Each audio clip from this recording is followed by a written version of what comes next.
First off, I want to give all praises to Yahweh, Bahashem, Yahushai, Bahashem Rakakodash, the Wadi Yahweh, Bahashem, Yahushai, for allowing me to do another video through His Spirit. The Wadi Yahweh, Bahashem, Yahushai, for giving us this truth as worms. Double honors to our apostles and elders at Great Millstone, and salutations and blessings to the hopeful elect. And I just want to do this quick lesson on this clip I seen. Actually, I heard it on the radio. And then, I pulled it up on the Instagram. But it just shows that these people are getting fed up with the society. And it's ultimately going to be a civil unrest. So I'm going to play the clip and get to it. Life Stranger Things. Customers. Get away from me! It's being called a real life Stranger Things. Customers inside a Hardee's restaurant were eating their meals when they looked up and discovered all the employees had vanished. They even called 911. So what was going on?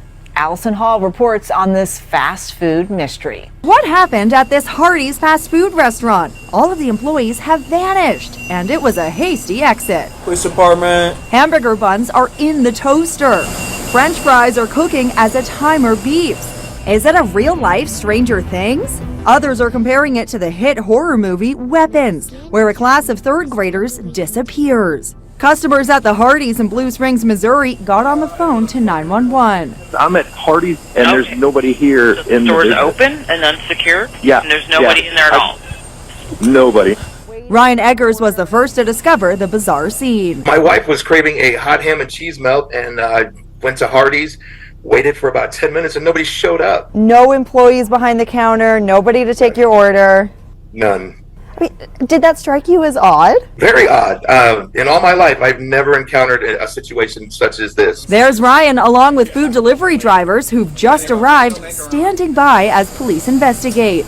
Police department. Nobody in the restroom or the stockroom, but they do find condiments and cheese left out in the open, and food that's still cooking. Looks like the fryers are still going. Did you think there was some sort of like an alien abduction? I figured something was off, but you never know anymore.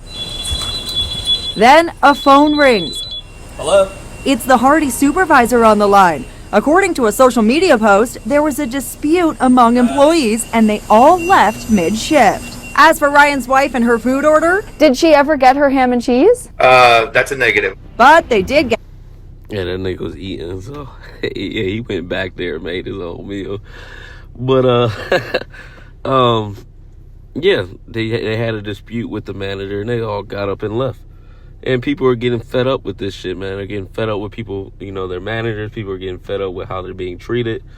People are getting fed up with the government. The civil unrest is increasing at an all-time high.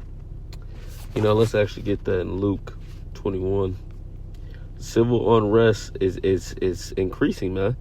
People are turning cold against the society because how they're being treated, how the world is treating them.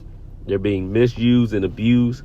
Said there was a dispute between them and the manager, and whatever happened, they said, fuck this, and everybody left. And it's gonna come a point where that's gonna be all of America, man. People are going to get up and just leave, man. It's going to only steadily get worse in this place, man. Because this world that Esau Edom has created is built off of oppression, man. And oppression is, you can only poke a bear so many times before that bear says, fuck this, man. I'm about to attack this guy. So let's get this. This is Luke 21 and verse 29. It says, he said unto them a parable, behold the fig tree and all the trees, and when they now shoot forth, ye see and know of yourselves that summer is now nigh at hand. So likewise ye, when ye see these things come to pass, know ye that the kingdom of heaven is nigh at hand. Yeah, so the kingdom of heaven is approaching, man. This is why all these things are happening in the planet Earth. This is why people's heart is waxing cold. This is why evils are multiplying upon the earth, because these are the things which would happen before the return of the Lord. This is Matthew 24:12. And because iniquity shall abound, the love of many shall wax cold. The love of many shall wax cold, man. People are getting fed up and tired of the bullshit. People are getting sick of it. And they just got up and left. And that's going to only intensify.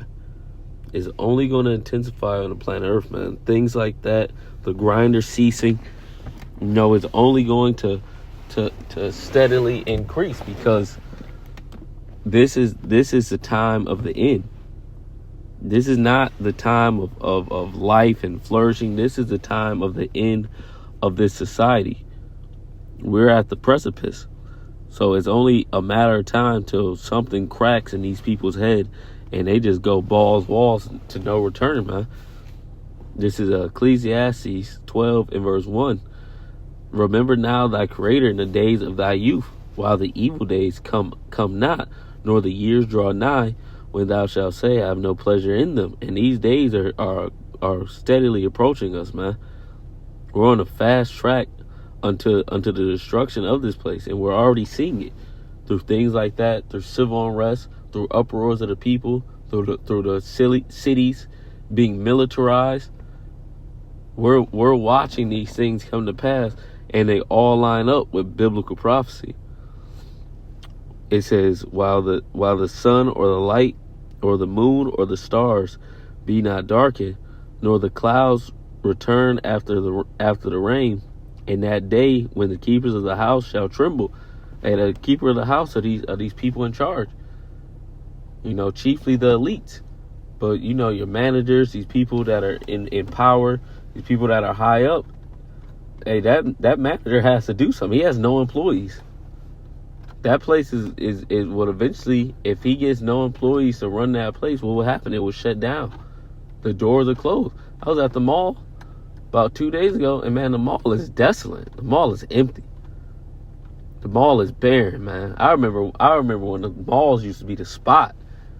The mall used to be the fucking spot, man. You used to go there for chicks. You being young, you at the mall looking for like Apostle Tar say, the girlies.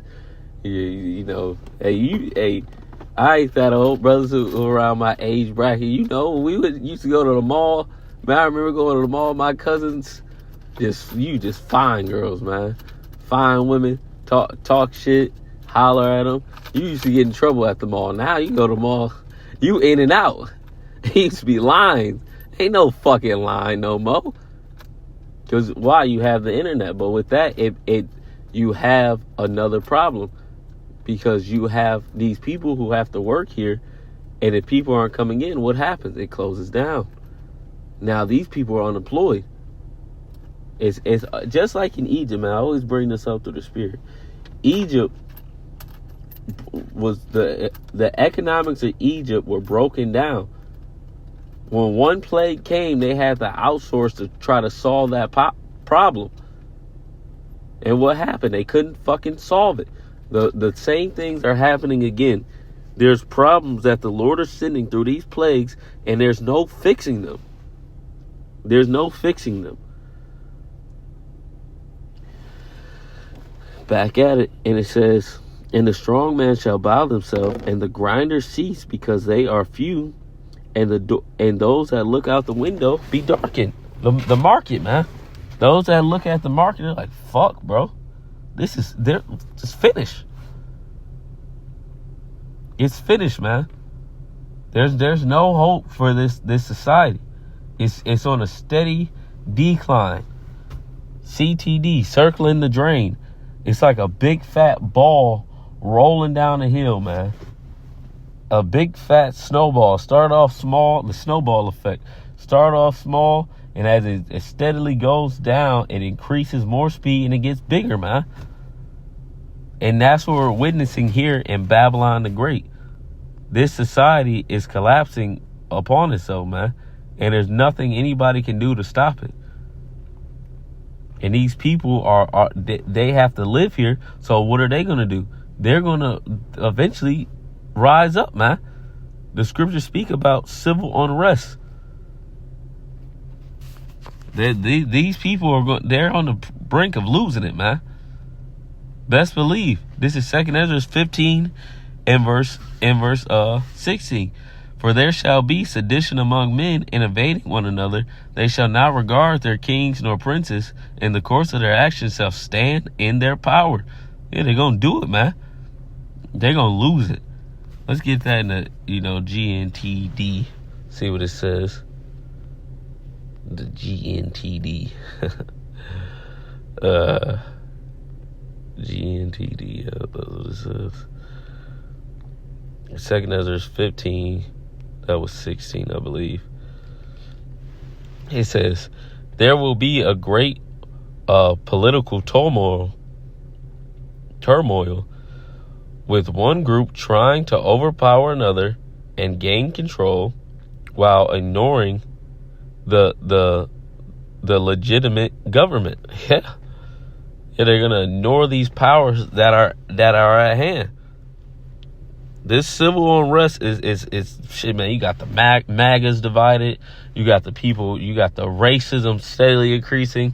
You got these managers who think they can underpay your ass and then talk shit to you at the same time. You got then you have to deal with your baby mama, and that's baby mama drama is not selected just to black people anymore. That's everybody. You got to deal with the shit you see on the internet. There's only so much these people are going to be able to handle till they snap. Till they fucking snap, man.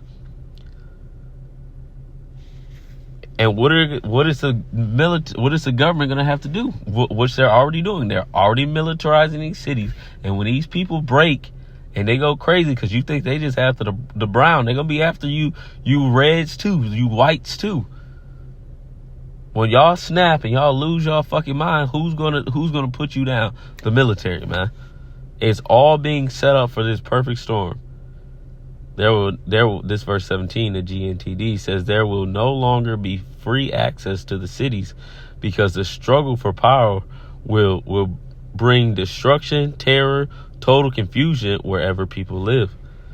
The verse 19 says, driven by famine and terrible suffering, people will assault their neighbor and mercilessly plunder their possessions. And it's all coming, man.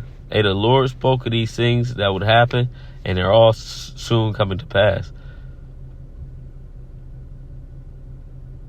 Yep. So that's it, man. Just short video, short lesson. Something on that article, Lord will. They don't flag it. Fair use. I'm going to put that up at the beginning, also the fair use. So, Lord will, hope this lesson edifying. Want to give all praises to Yahweh, Bahashem, Yahweh Shai, Bahashem Rakakodash. With that, Shalom.